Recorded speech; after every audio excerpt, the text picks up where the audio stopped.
नमस्कार दोस्तों, आप सभी का स्वागत है आप ही के अपने YouTube चैनल में।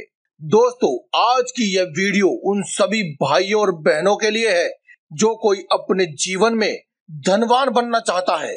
कठोर परिश्रम करने के बाद भी जिनको सफलता प्राप्त नहीं हो रही है, उनको अपने जीवन में सफलता प्राप्त करने में यह वीडियो मदद करेगी। क्योंकि आज की इस वीडियो में हम आपको धन की देवी मां लक्ष्मी और भगवान विष्णु को प्रसन्न करने के लिए जो उपाय किए जाने चाहिए, उन उपायों के बारे में बताएंगे। आज की इस वीडियो में हम आपको कोई एक नहीं बल्कि अनेकों उपाय बताएंगे। जितने हो सकेंगे उतने से उतने आपको उपाय बताएंगे, ताकि आप उनमें से जो भी उपाय आपको समझ में आता है, आपको उचित लगता है, आसान लगता है, आपको लगता है कि मैं ये उपाय कर पाऊंगा या फिर कर पाऊंगी, तो उस उपाय को आप कीजिए और अपने जीवन में सुख और ऐश्वर्य को भर लीजिए। कहते हैं कि जिस किसी को भी अपने जीवन में धन की कामना हो, उसे माता लक्ष्मी को प्रसन्न कर लेना चाहिए। लेकिन बहुत से लोग ये नहीं जानते कि लक्ष्मी और नारायण दोनों को ही प्रसन्न करना उतना ही जरूरी है जितना कि माता लक्ष्मी एकमात्र को प्रसन्न करना। क्योंकि धन की देवी तो माता लक्ष्मी है, लेकिन वे अपने पति यानी कि नारायण अर्थात भगवान विष्णु के बगैर कहीं भी नहीं जाती हैं। जहां कहीं भी उनके पतिदेव यानी भगवान विष्णु का सम्मान होता है और आवाहन किया जाता है, वहां पर माता लक्ष्मी स्वयं ही चली आती हैं। आज की इस वीडियो में हम आपको अंत में कुछ भगवान विष्णु और माता लक्ष्मी को प्रसन्न करने के लिए मंत्र भी बताएंगे।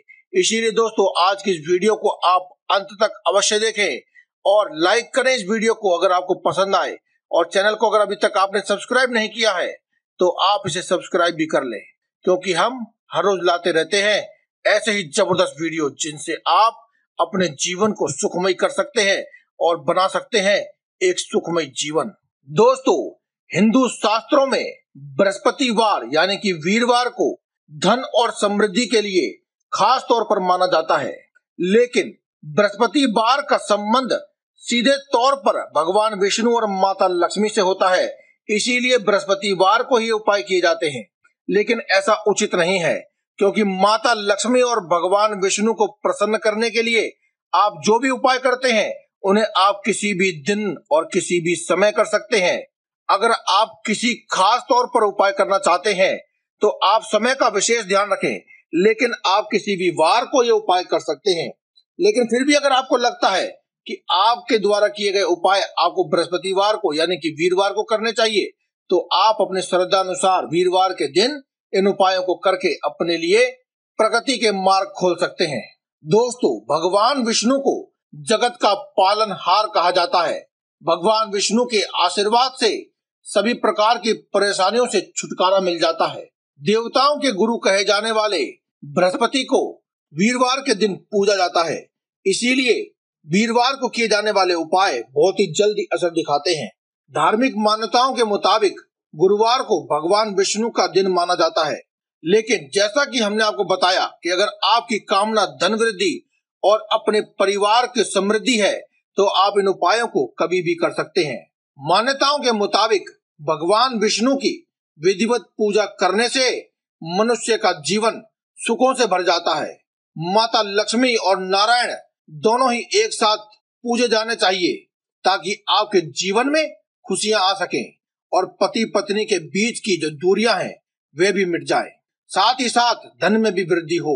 दोस्तों, अगर आपका भाग्य साथ नहीं दे रहा है या फिर कोई भी आपकी समस्या चल रही है जीवन में, तो आप माता लक्ष्मी और नारायण के लिए उपायों को अवश्य करें, इससे आपकी किस्मत ही बदल जाएगी। धार्मिक ग्रंथों में माता लक्ष्मी और भगवान नारायण की आराधना के कई तरीके बताए गए हैं, जिन्हें करने से आप अपनी कुंडली का बृहस्पति ग्रह को मजबूत कर सकते हैं और अपने जीवन में आर्थिक समस्याओं को समाप्त कर सकते हैं और सारे बिगड़े कामों को बना सकते हैं। अगर आप अपने जीवन में आर्थिक समस्याओं से छुटकारा पाना चाहते हैं तो केसर, पीला चंदन या फिर हल्दी का दान अवश्य करें। ये बेहद ही शुभ माना जाता है। ऐसा करने से एक और जहां पर गुरु ग्रह मजबूत होता है, वहीं माता लक्ष्मी भी अत्यंत प्रसन्न होती हैं और आपको आरोग्य और सुख और धन धान्य की वृद्धि का आशीर्वाद देती है। साथ ही आपके घर में हमेशा ही सुख शांति का वास बना रहता है। अगर आप इन चीजों का दान नहीं कर पाते हैं तो कोई बात नहीं, इन्हें तिलक के रूप में अपने माथे पर नित्य प्रतिदिन भगवान विष्णु और माता लक्ष्मी की पूजा के बाद अवश्य लगाएं। ऐसा करने से भी आपको समान लाभ मिलता है। अगर आप माता लक्ष्मी और नारायण के लिए कुछ खास उपाय करते हैं तो आपके जीवन में किसी भी प्रकार की समस्या नहीं रहती है। आपको इस पूजा के समय यानी कि अपने नित्य प्रतिदिन जो आप सुबह उठ करके अपने घर में पूजा करते हैं उस समय कुछ ऐसे मंत्र हैं जिन्हें अगर आप प्रतिदिन बोलेंगे तो आपके जीवन में हमेशा ही सुख समृद्धि का वास बना रहेगा। उन मंत्रों को हम आपको इस वीडियो के अंत में बताएंगे, लेकिन एक बात आपको अभी बता देते हैं कि आप अगर हो सके तो अपने घर में जो पूजा करते हैं उसे आप ब्रह्म मुहूर्त में उठ करके स्नान आदि करके ही किया करें। ऐसा करने से आपकी पूजा सीधे तौर पर भगवान के पास जाती है। आपको कोई विशेष उपाय करने की जरूरत नहीं है, बस आपको कुछ मंत्रों का ध्यान रखना है और ब्रह्म मुहूर्त में पूजा पाठ करने से आपकी सभी चिंताएं और सभी समस्याओं का हल आपको मिल जाएगा। दोस्तों, ब्रह्म मुहूर्त में उठकर स्नान कर लें। स्नान करते समय आप ओम ब्रह्म बृहस्पतये नमः इस मंत्र का जाप करें। मंत्र एक बार फिर सुन लें दोस्तों, चाहे तो आप वीडियो को रोक करके कहीं लिख भी सकते हैं।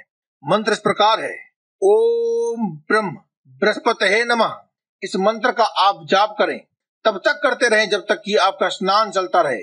इस मंत्र के जाप से गुरु के यानी कि गुरु ग्रह के सभी प्रकार के दोषों से मुक्ति मिल जाती है और इसी के साथ ही गुरु ग्रह की कृपा से आपके जीवन में आ रही सभी आर्थिक समस्याएं भी टल जाती हैं। इसी के साथ अगर आप नहाने के पानी में एक चुटकी भर हल्दी डाल करके स्नान करेंगे तो आपको और भी ज्यादा फायदा मिलेगा।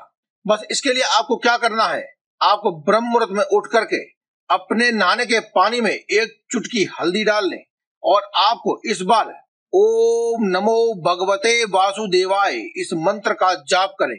अगर आप हल्दी डाल रहे हैं तो आप ओम नमो भगवते वासुदेवाय इस मंत्र का जाप करेंगे और अगर आप हल्दी नहीं डाल रहे हैं तो ओम ब्रह्म बृहस्पतये नमः इस मंत्र का जाप करें।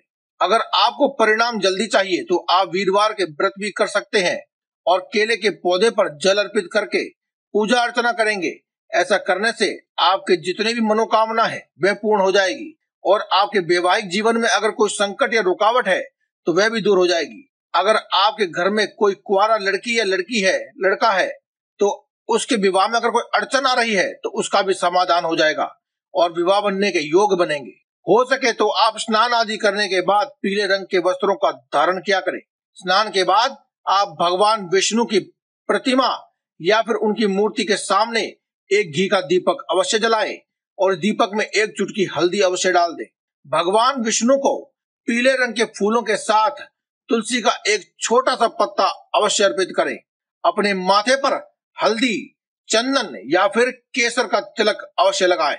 धार्मिक शास्त्रों की माने तो भगवान बृहस्पति को पीले रंग की चीजें बहुत ही पसंद है, इसलिए ब्राह्मणों को पीले रंग की वस्तुएं जैसे चने की दाल, फल आदि दान अवश्य करें जो कि पीले रंग की हो।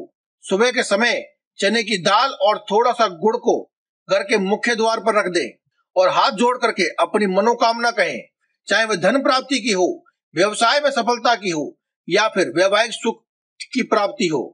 अगर कोई प्रेमी या प्रेमिका छोड़कर चला गया है तो उसके लिए भी है। आप अपनी मनोकामना बोलें।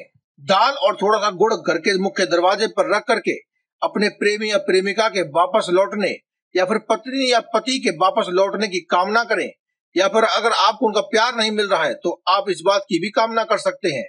देखते ही देखते आपकी मनोकामना पूरी हो जाएगी। घर में धन की बरकत के लिए आप भगवान विष्णु और माता लक्ष्मी का विशेष रूप से आवाहन करें और पीले रंग की चीजों का दान भी अवश्य करें। इस प्रकार से हमने आपको बताया है उसी प्रकार से आप दान भी अवश्य करें। एक बात का विशेष ध्यान रखें कि आप खास तौर पर वीरवार के दिन या फिर जब भी आप ये उपाय कर रहे हैं तो आप किसी को भी उधार ना दें और ना ही आप किसी से उधार लें। यदि आप ऐसा करते हैं तो आपकी कुंडली में गुरु की स्थिति खराब हो जाती है और आपको आर्थिक समस्याओं का सामना करना पड़ सकता है। अब बात करते हैं उन 5 मंत्रों की जिनके बारे में हमने आपको कहा था कि वीडियो के अंत में बताएंगे। वह मंत्र इस प्रकार है, ओम ब्रह्म बृहस्पतये नमः। दूसरा मंत्र है ओम क्लीं बृहस्पतये नमः। तीसरा मंत्र है ओम ग्राम ग्रीम ग्रोम सह गुरुवे नमः। चौथा मंत्र है ओम ऐं श्रीं बृहस्पतये नमः। पांचवा मंत्र है ओम गुम गुरुवे नमः। इसमें जो चौथा मंत्र है वो एक ऐसा मंत्र है जिसे आप माता लक्ष्मी और नारायण दोनों की ही आप प्राप्ति कर सकते हैं। चौथा मंत्र आप एक बार फिर से सुन लें, ओम ऐं श्रीं बृहस्पतये नमः। तो दोस्तों आज की इस वीडियो में केवल इतना ही। कल फिर आपसे मुलाकात होगी एक और नई वीडियो के साथ। तब तक के लिए दे में इजाजत। धन्यवाद। कमेंट बॉक्स में लिखते रहें जय बजरंगबली।